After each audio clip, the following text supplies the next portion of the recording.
بسم اللہ الرحمن الرحیم۔ صفحہ 23 سے آگے اولیاء اللہ نمبر واقعات اولیاء اللہ۔ پیر کیا ہوتا ہے؟ پیر، میں سدا بہار سے مخاطب ہوں، میرا چینل دیکھیے، دکھائیے، لائک کے ساتھ شیئر کیجیے۔ پیر کیا ہوتا ہے؟ پیر ہے مولا ولی۔ پیر کیا ہوتا ہے؟ پیر پان کھلا کے ایسا مسلمان بنا دیتا ہے جو پھر کبھی اسلام سے پھرتا نہیں۔ اب دیکھیے واقعہ جو ہے یہ چل رہا ہے گنیش کا، اور یہ آپ کا اللہم صلی علی سیدنا مولانا محمد النبی الامی وآلہ وصحبہ بارک وسلم صلاۃ و سلام۔ یہ شیخ نور الحق کا واقعہ ہے۔ اللہم صلی علی سیدنا مولانا محمد النبی الامی وآلہ وصحبہ بارک وسلم صلاۃ و سلام علیک یا رسول اللہ صلی اللہ علیہ وسلم۔ صفحہ 23 سے آگے راجہ گنیش، دیکھیے مسلمان بادشاہ کو ہٹا کے بادشاہ بن گیا۔ راجہ گنیش سے کہا کہ میں اس سے اس وقت ملنا چاہتا ہوں۔ دربان جھنجھلا کر اندر گیا اور کچھ دیر بعد واپس آ کے عرض کیا کہ چلیے اس وقت مل لیجئے۔ چل کے شیخ بدر السلام اندر گئے، وہاں گنیش راجہ بنا بیٹھا ہوا تھا۔ شیخ تو راجہ گنیش سے گرو اور چیلے کا رشتہ رکھتے تھے، وہ جانتے تھے کہ اسلام میں آ جائے گا، اس لیے انہوں نے درباری آداب اور مراسم کا خیال کیے بغیر راجہ کو مخاطب کیا۔ کیوں گنیش، آج تو اتنا بڑا ہو گیا ہے کہ اپنے گرو سے ملے بغیر ہی دربانوں سے کہلوا دیا کہ کل آنا، آج ملاقات نہیں ہو سکے گی۔ راجہ گنیش نے خود تو جواب نہیں دیا بلکہ اپنے ایک ندیم خادم کو اشارہ سے حکم دیا کہ شیخ کو جواب دے۔ یہ خادم بھی ایک ہندو تھا۔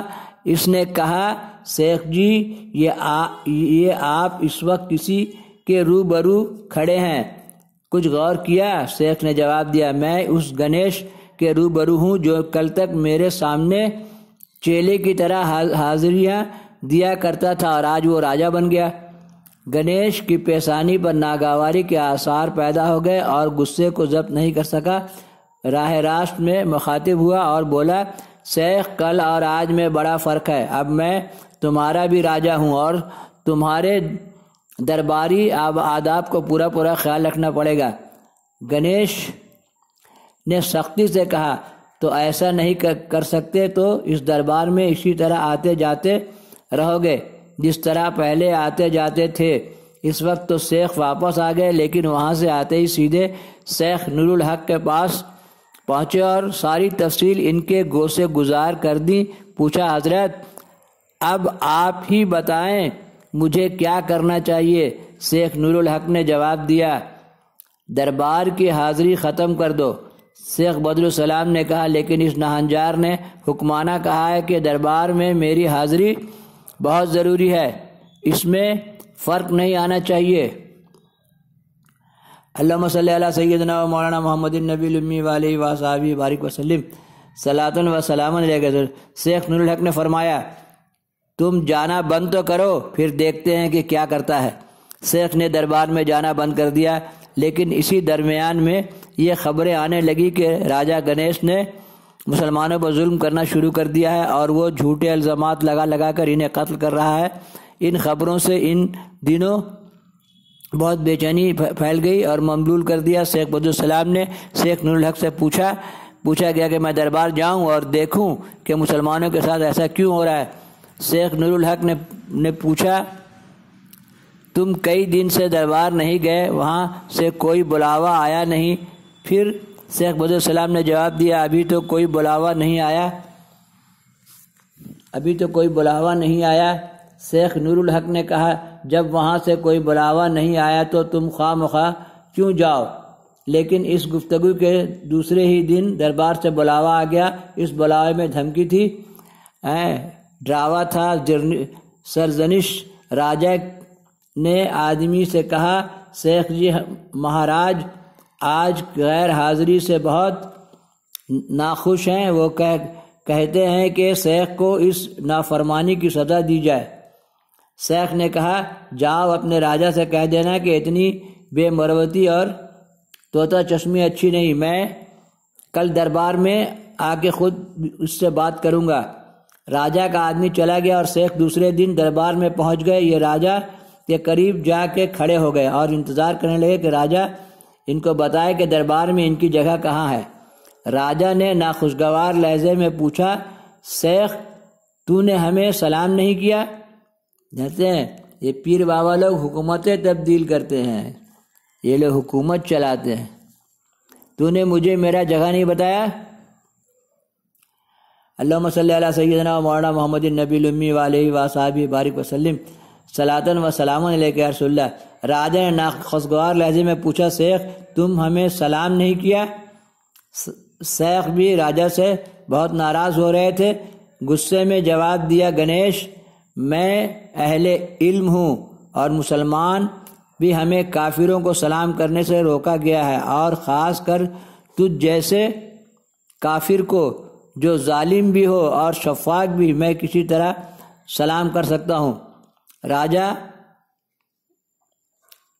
تلملا گیا اور پوچھا، میں ظالموں میں سے شفاق ہوں؟ شیخ نے جواب دیا، ہاں تو ظالم اور شفاق ہے، تو نے چند دنوں میں کتنے ہی مسلمانوں کو قتل کر دیا۔ راجہ مشتعل ہو کر ٹہلتا رہا، پھر کچھ سوچ کر حکم دیا، مولانا کو قید کر دیا۔ تیسرے دیکھتے ہیں مولانا کیا ہوتا ہے؟ مولانا کا ادب و احترام بہت ضروری ہے۔ کتنا دلیر ہوتے ہیں مولانا کو قید کر دیا جائے، تیسرے پہر محل میں میرے روبرو پیش کیا جائے۔ شیخ کو قتل کر دیا گیا اور تیسرے پہر انہیں ایک ایسے دروازے کے سامنے سے جا کر کھڑا کر دیا گیا جو بہت ہی چھوٹا تھا۔ راجہ کے آدمیوں نے اس چھوٹے دروازے کی طرف اشارہ کیا کہ کہا، مہاراجہ اندر موجود ہیں، جاؤ اندر جا کر مل لیجئے۔ مولانا کتنا دلیر ہوتا ہے۔ شیخ سوچ میں پڑ گئے، وہ راجہ کا مقصد پا چکے تھے۔ بولے، اچھا تو راجہ یہ چاہتا ہے کہ میں درباری سلام کروں، اس کی عزت نہیں کی، اس کو تعظیم نہیں دی، اب وہ مجھ سے سلام اور تعظیم اس طرح حاصل کرنا چاہتا ہے کہ میں اس چھوٹے سے دروازے سے گزر کر اس سے ملوں اور مجھ سے تعظیمی سجدے کا طالب ہے۔ تب دیکھیے مولانا لوگ کتنے دلیر ہوتے ہیں۔ میں اس کافر کی تعظیم کروں، سوال ہی پیدا نہیں ہوتا۔ اس کے بعد آپ نے اپنے دونوں پاؤں دروازے کے اندر ڈال دیے اور اوپری حصے پشت کی طرف جھکا کر دروازے سے گزر گئے۔ راجہ حیرت سے آپ کو دیکھتا رہ گیا۔ پوچھا، شیخ یہ کیسی حرکت ہے؟ آپ نے جواب دیا، گنیش تو کس قسم کی توقعات رکھتا ہے؟ مجھ سے افسوس کہ تو ابھی دیکھیے صفحہ 25 اولیاء اللہ نمبر خدا 1999، اس کتاب میں پورا پتہ چلے گا کہ پیر کیا ہوتا ہے۔ پیر ہے مولا علی، اور کس طریقے سے پیر لوگوں نے حکومتیں بنائی، بادشاہوں کی مدد کی، اور اسلامی حکومت کس طرح ہندوستان میں پیر لوگوں کی مدد سے پہنچا۔ پیر کیا ہوتا ہے؟ پیر ہے اولیاء اللہ نمبر، اور کس نے لکھا ہے؟ مصطفیٰ صدیق خاندان بانی دیوبند۔ بڑے پیارے لوگ کہ سارے حالات و واقعات کو جیسے تھا ویسے لکھ دیا۔